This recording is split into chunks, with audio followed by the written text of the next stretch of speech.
So, effective advocacy. I don't know that there is a more important skill set that you need to develop to become an effective and exceptional advocate. I mean, that's what we do. We're advocates.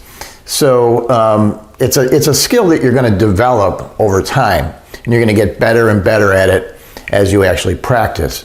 But I have some thoughts and some tips that I think you can keep in mind when you're trying to develop that skill set that I think would be helpful to you. Now, the goal to advocacy is to persuade, not to battle. And that's a hard distinction to get your head around, because we battle. Whether we're in court battling the other side, or there's a contract dispute, or it's a criminal trial, there's always us and them. And obviously we want to win. There's nothing wrong with wanting to win. But when you're being an advocate, whether you're trying to persuade a court, a jury, an opponent, even in business, if you're making some kind of presentation, you want to be persuasive. And so when you're acting in that role, you're kind of turning down the, adversary or battling or soldiering type of an approach. You're trying to do what you can to persuade the other side that your position is correct. Number two, and I've talked about this in other videos, and I will continue to harp on it, and that's credibility.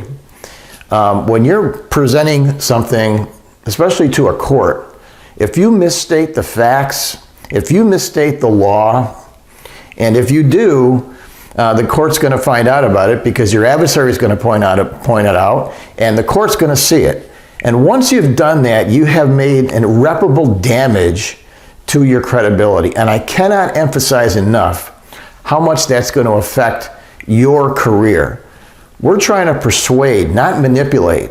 So when you say something to the court that's not actually true, if you think that that's going to help manipulate the situation so that you're more apt to become the winner at the end of this thing, you're wrong. But first of all, you're not going to get away with it. It's going to be pointed out, and the court's going to look at you to say, I don't trust what this lawyer says to me. He's misstating the law, or worse yet, misstating the facts, but worse yet, misstating the law.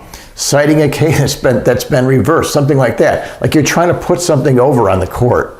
It's one of the most serious mistakes that you can make. And there are a lot of lawyers out there who will do unethical things or make misleading statements because they want to win, okay? You're not going to win in that case, and you're going to damage your credibility for the rest of your career. Credibility once lost is rarely regained.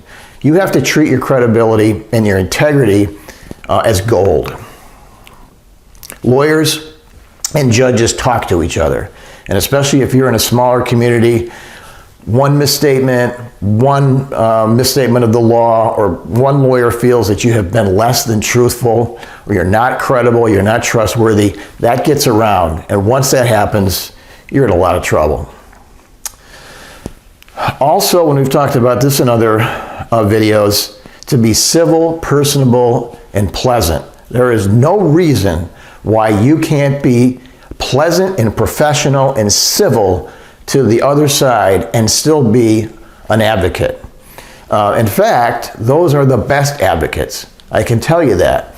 Those attorneys who have the ability, the skill to be extremely personable to you, civil to you, very professional to you, and yet they are an advocate for their case, an advocate for their client, and they're extremely effective. One thing you need to keep in mind, and any trial lawyer will tell you this.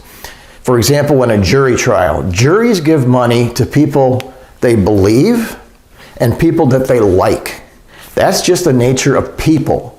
And when you bring uncivility into a case, or you're not being pleasant, and the other side just doesn't like you because you're not being pleasant, that has an effect on the case. Is it always dispositive? Of course not. But why would you interject that into this representation that would harm your representation? It doesn't help your case at all.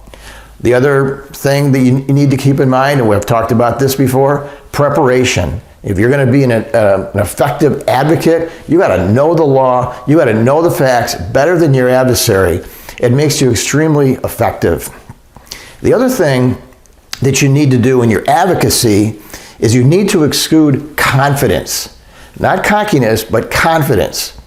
Carnegie Mellon University in Pittsburgh did a study to determine the reaction of people in a persuasion situation. And they were surprised to find that people preferred confidence over demonstrated expertise.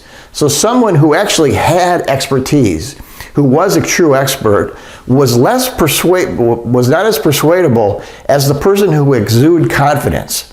Now, again, I'm not talking about cockiness because that works against you. But if you have an air about you that you know the law very well, you know the facts, you're very confident about your case, you're not being cocky about it, but you're being confident, that's a persuasion tool.